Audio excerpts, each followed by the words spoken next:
is a Bramble Jam podcast.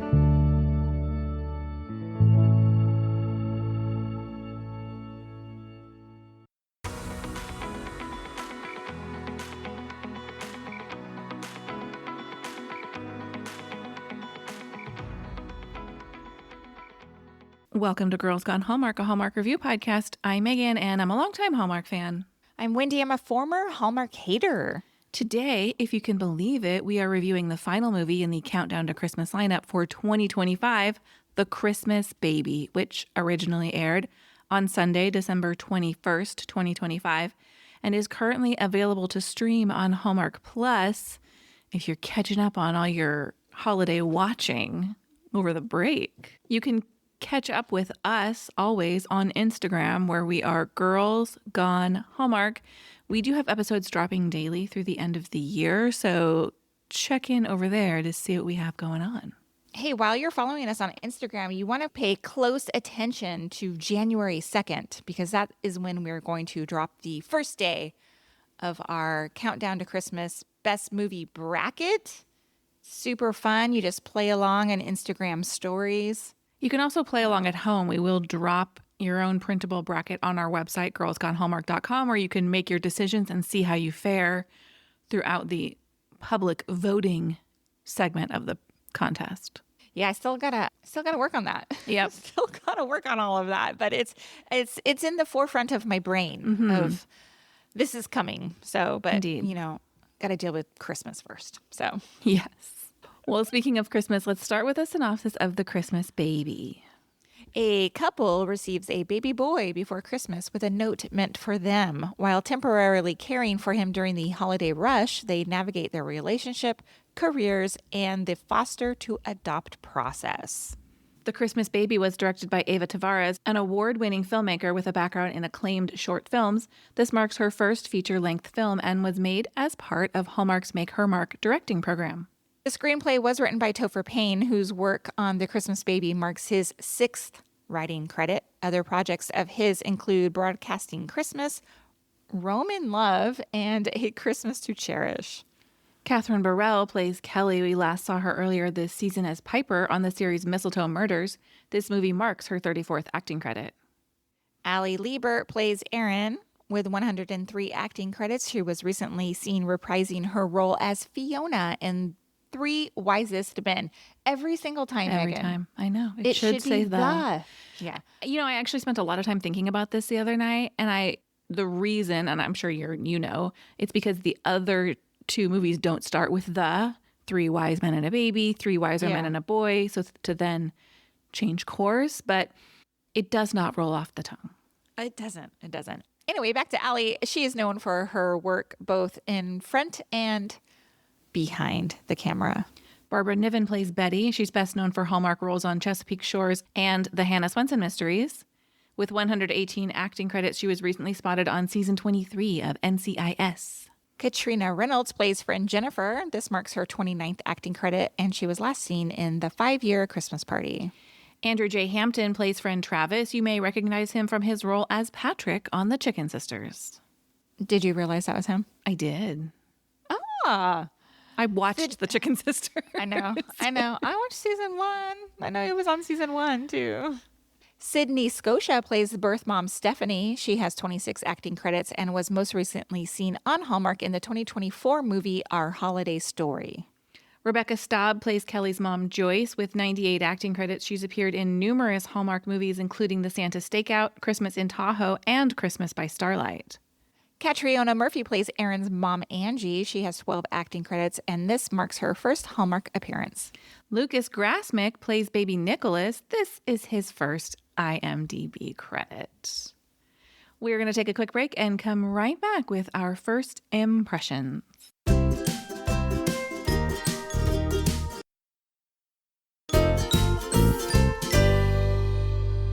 Hey, Wendy, what was your first impression of The Christmas Baby? Everyone needs a Betty in their life. Oh my goodness. Barbara Niven is so good. I love her. I just love her, and I love her character, Betty. Me too. My first impression is the last movie of the season has no business being this beautiful. Let's talk about it being the last movie of the season. Mm-hmm. By design, Question mark. You mean like, are they like, just put it here and hope that people are too tired to complain about it? Uh-huh. Let me just say this. If you are a Hallmark watcher who enjoys representation in your movies, if you enjoyed this movie, if you're just, a decent human being, I would love for you to hop on over to places like IMDb and the Hallmark Channel socials on Instagram and Facebook and just drop some positive comments about this movie. You don't even need to engage with others. Just say nice things. Yeah. Agree. Let's talk what we liked about this movie. Okay, I have a question for you. Do you think this was originally like a Miracles of Christmas movie? I mean, it fits right in, but it does, right? I just feel like a movie that is a little more quieter, a little more reflective. It doesn't have any hijinks in it. And I think it has a place in Hallmark Channel, but this is the first year that like Miracles of Christmas didn't exist for the network. So I feel like, it's obvious, like this would have been on that channel or under that lineup. You know what I mean? Yes. It's while you were saying that, I was thinking, I know there was another movie earlier this year that you said was ripe for Miracles of Christmas. Yeah. Keller Christmas, I thought, was one. And I think there was another one as well. You thought the hospital movie. Oh, yeah. The more the merrier. The more the merrier. My brain is mush at this point in the season. I apologize. I know people have some concerns about the future of Hallmark Mystery and specifically what that means for our mystery franchises, but I don't mind the mix of movies, and I think it's nice to have a balance of the kind of movies that we're seeing on Hallmark. But yeah, I think in a normal year, this would have absolutely ended up on Miracles of Christmas. It's kind of a shame because those movies always had lower viewership simply because it's not the main channel and it's, for some people, an extra subscription. And so those movies were always at a little bit of a disadvantage. I do think there is room for a mix of movies. They don't all have to be, single gal falling in love with single guy, The mix can exist. For me, while I was watching, once I realized that this movie wasn't a rom-com, look, I knew going into it, it wasn't going to be, single on the 25th, right? Like I knew what it was, but it wasn't about like dating, or it was an established couple and they are navigating these enormous life decisions. Then the movie clicked in place for me because I do have some wishes, which we'll get to. But once I realized like, this is the movie, then it worked for me. Yeah. And to your point about this movie is about an established couple, I like that they really dig in to some of these real worries that people have about becoming parents. Yeah. And they spent some time figuring it out. It wasn't a single conversation. They both really had to work it out. There's not a lot of time to play with in an 84-minute movie, but I think they took the time that they had available to them and made it clear that this was not a snap decision. This was going to change their lives. They both had to adjust their expectations of what that was going to look like. I suspect you'll talk about pacing in a little bit, but I think for this piece of it, it worked. Yeah, agree.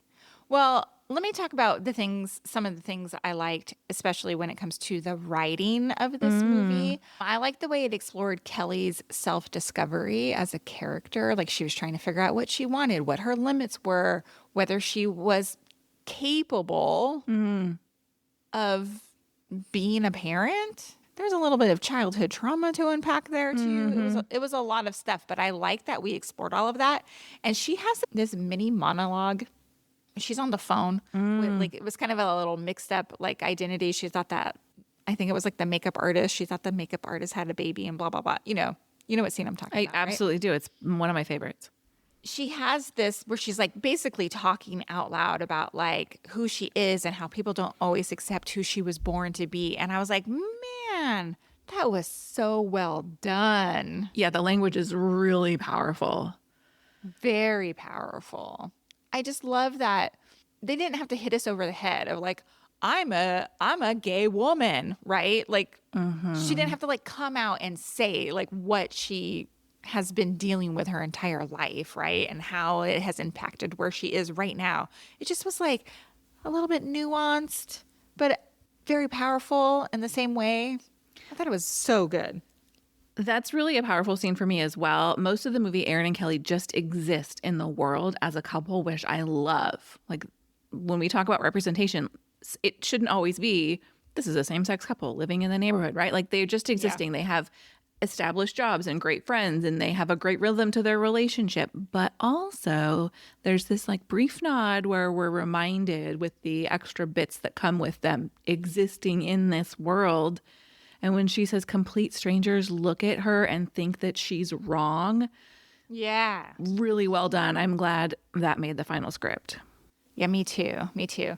And then in terms of Allie, I thought Allie was really good here too in this movie. There's one scene where she gets mad, and she gets mad because the birth mother is trying to return. And I was so glad like they played it that way. Like that is such a human reaction to be like mad at a situation, not like try to bright side the situation. And I just thought they were both great. I thought they were both great.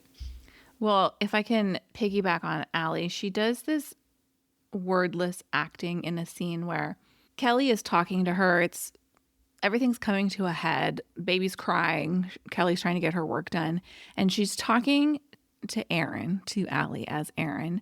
And she says, Erin has this hopeful look on her face when Kelly says Nikki deserves stability. It's almost like she thinks that Kelly's going to tell her, like, this is the life he deserves. And then she says that we're not really the ones to provide it right now. And the way you can just see her heart break in her face, she doesn't say a word throughout that entire scene. It's fabulous. Yeah, I thought so too. I liked the trajectory of Kelly's relationship with her neighbor, Mr. Seltzer. Yes. He's kind of grumpy. He's alone. He's dealing with some of his own stuff, but he shows up for her. He sees that something's going on, drags her out of the house. And he's not a perfect parent. He's not a perfect person. He acknowledges all of that. But the way he talks about his daughter and says, yes, like, I may not be in her life, but I'm so glad she's in the world. I have the same note written down. And then he just becomes part of their village, and he babysits the baby, and he's just part of their extended family. Of course, he reconnects with his own daughter. I liked Mr. Seltzer. You and I just had this conversation. I don't even remember where it was at. It might be our Patreon, which, hey, come join us, patreon.com/Megan and Wendy. But remember we talked about, maybe this is a fever dream. Oh my God, I'm like flipping out right now. But didn't we talk about, could you as a parent not talk to your kid every single day? Oh, we did talk about that. Well, I don't talk to my kid every day, and it's sad.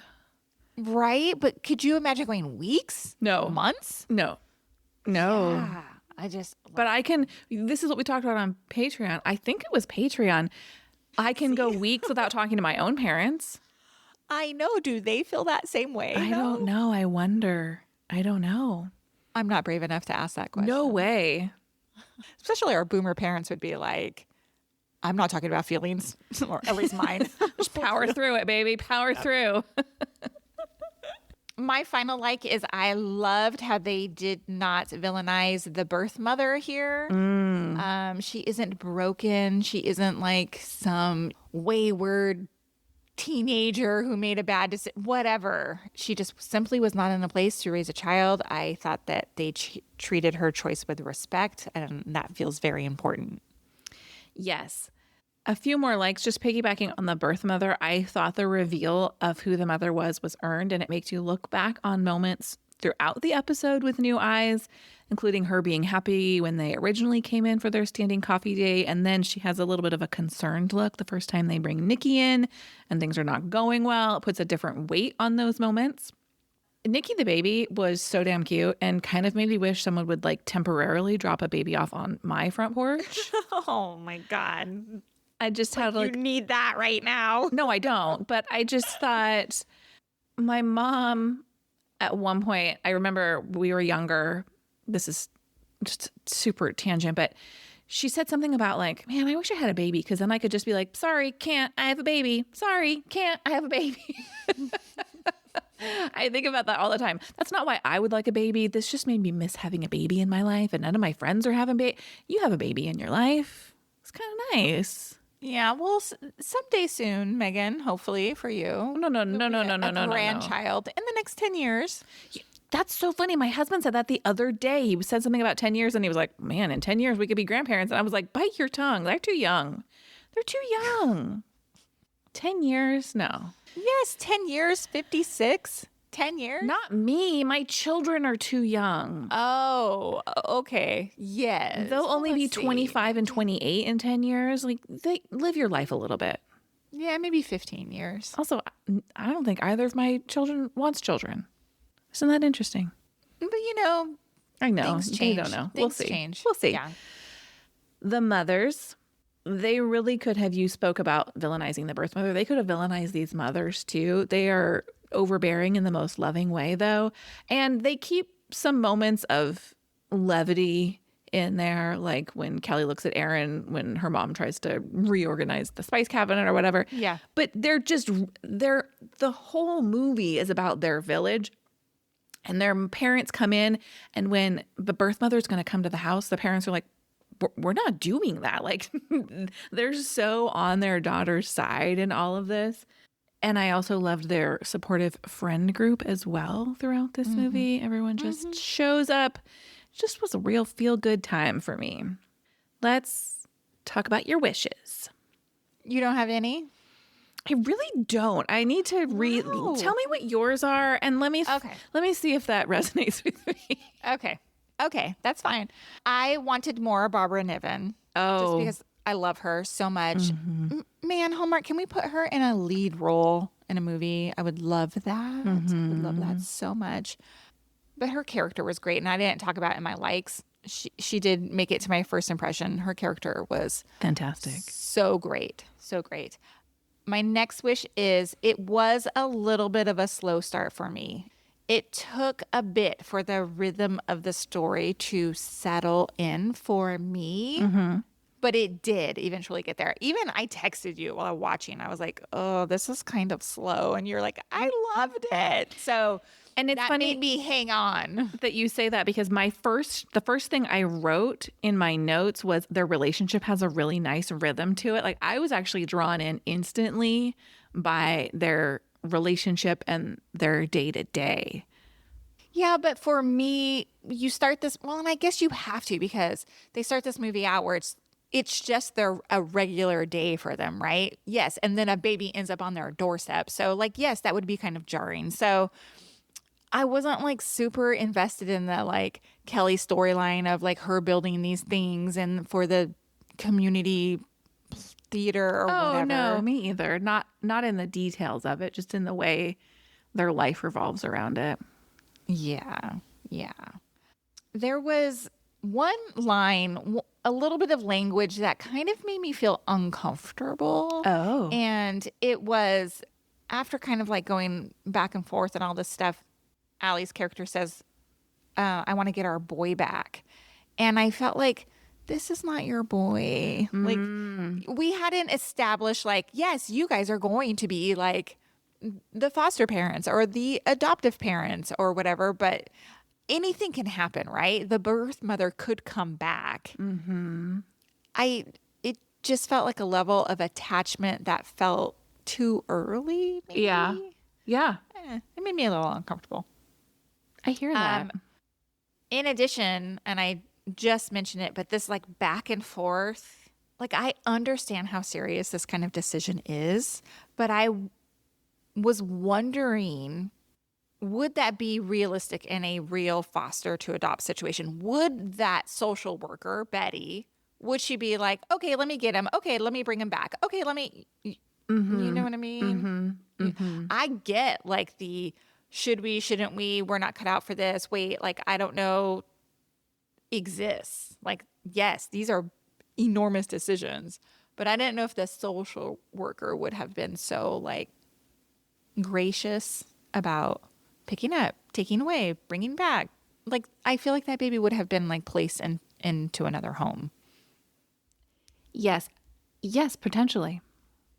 I don't know the inner workings of the foster care system, but it does seem like you guys passed on your opportunity to have him, Yes. so I'm not going to go yoink him out of another home, Right. particularly when we exactly. haven't at that point located the birth mother and we don't know what's going to happen there. That's a lot of back and forth for that baby. Yes, exactly. Exactly. And my last wish, and it's not even really a wish, but we never really hear about the birth father unless I missed it. She just says he's not in the picture. Okay. And When she we comes just to the kept it house. as simple as that. Okay. Yep. Yep. Those were my wishes. Well, great. Let's talk. Did you see that?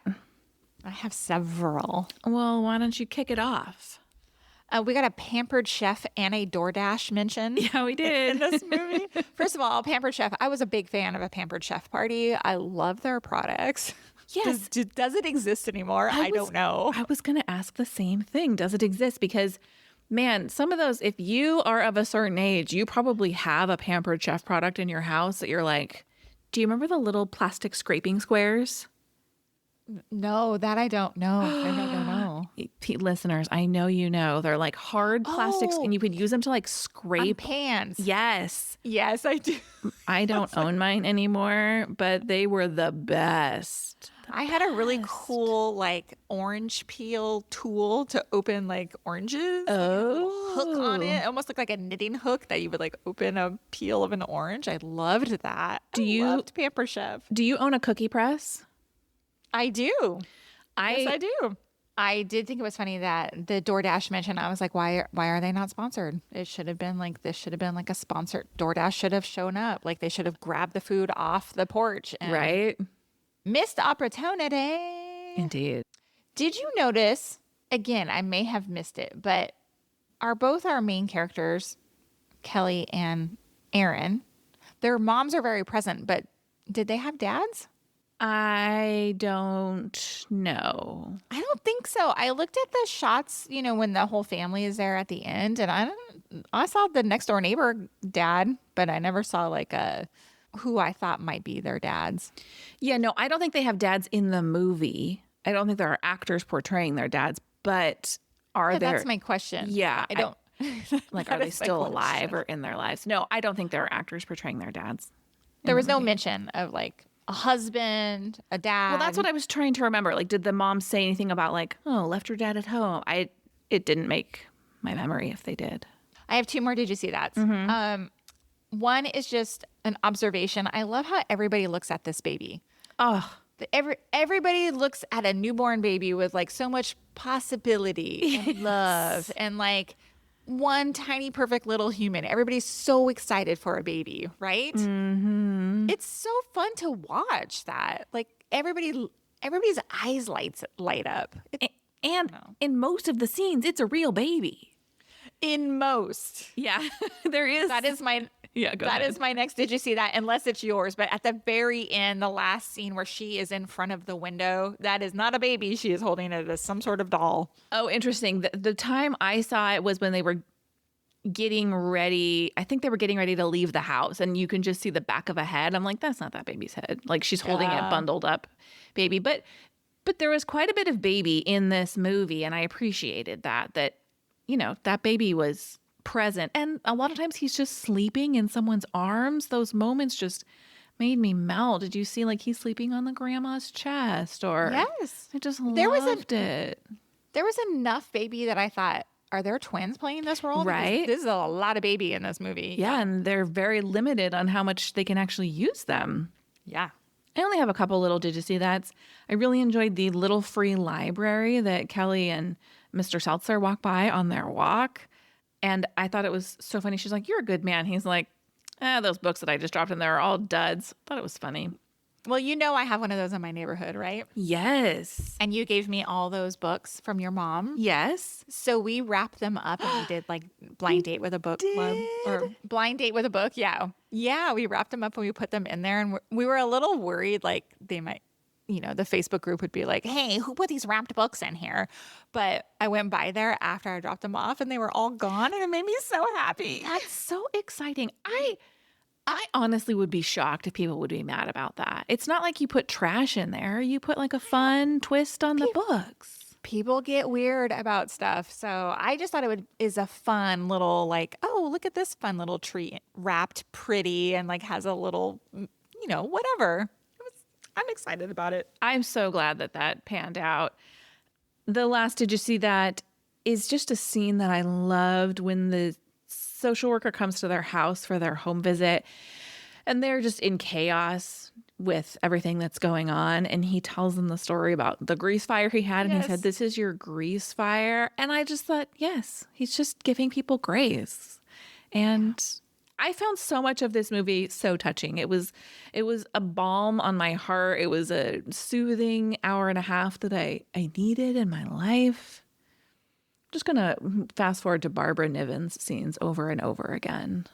I just love her, how reassuring she is. Like, yes. Oh, God, she's so good. Well, what did you rate The Christmas Baby? I gave it a solid 4 stars. I gave it 4 stars as well. Oh, I honestly thought it might be a 5-star movie for you. It's almost there. Almost. All right. It was a good one. I hope people watch it. Absolutely. Thank you for listening to this episode of Girls Gone Hallmark, a Bramble Jam podcast. If you love this podcast, take a quick second and leave us a 5-star rating and a little written review if you're feeling extra generous this holiday season. And we will be back next time with more Hallmark reviews. Goodbye. Bye.